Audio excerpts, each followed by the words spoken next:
Hey Gary, sorry about using the filter, but yeah, come on, you know what I look like.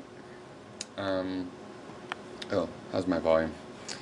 Yeah, here's the thing. I really just want to make a direct point and see if you could answer this directly. Okay, I've noticed a couple things. One, in talking about fake Sagan, you said you can't just run away from your problems. VR. I understand you probably won't think that running into VR is running away from our problems because, I don't know, we're going to build the VR, so it's something we're going to do to make things better. It's not really running away, and you were talking about him running into his sort of what's turning out to be a vapid sense of nonconformity and a vapid sense of anarchism. Um, Actually, wouldn't say that about his anarchism, since I have believed he was a nonconformist. But now that he's banned Mel's Basket case for, or so she says, for really nothing other than just disagreeing with him, he's pretty bad nonconformist. You know, nonconformists that don't like to be disagreed with don't make any sense. That's not a nonconformist. If you just want everybody to conform to you, you're not a nonconformist. Okay. So that's a little side point. I think it's worth mentioning, though, because, you know, there's an element of that's what I'm saying. You can't run away from the world's problems. But here's the point I really want to make. It's like you said, how can we get rid of the misery and all the shit work and stuff that people have to do? Excuse me. I can't edit this thing either. And so the point is just this. Please follow closely. In order to have the VR the way you say, we need an army of robots taking care of our every needs. I mean, rolling us over and washing us because we won't even leave the VR. And we still will have bodies or at least brains, and they'll have to change the, you know, fluid in the vats, and they'll have to go do some sort of farming so they can give us at least some sort of, you know, intravenous nutrition. And if we have robots capable of doing that, then we have robots capable of taking care of people that aren't in VR. The robots in that scenario would be able to do and would be doing all of the menial tasks, and the idea of a menial task would even change. You know, and your robot can go off, plant the cotton, harvest the cotton, and knit you, you know, 1,000 thread count sheets and pillows. I mean, the only cost would be time and, to a degree, resources for those resources that really are scarce.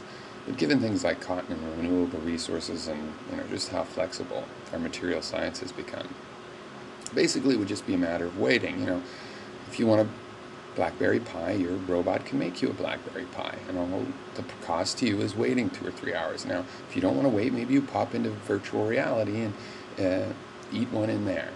But I'll bet you that there's some connoisseurs that will say there is a slight difference between a real blackberry pie and a VR blackberry pie, and they may eat both, but they may appreciate the difference. It might be a subtle difference. But, you know, there's people that still like vinyl. You know, the people like to make hobbies of things like this and getting the real thing. And I'm sure that people would still like the real thing. We could go into VR, you meet somebody that has a wonderful personality, but you find them ugly. Okay, then you have your relationship in VR where they can have any body they want. But if you find somebody beautiful with a beautiful personality that you like, why not have dinner in the real world? I mean, it's going to be made by a robot. You know, in this kind of world, people would just be artists, scientists, and engineers.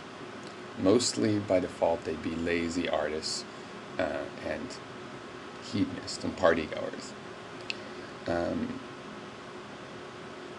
But the only problem that I can see in what you've told me, your beliefs are, your thoughts with this, is the danger that in the real world people will overpopulate. Perhaps you think it'll be easier to control population in a VR because people could have 100 kids and maybe only 1 or 2 of them actually have to be real.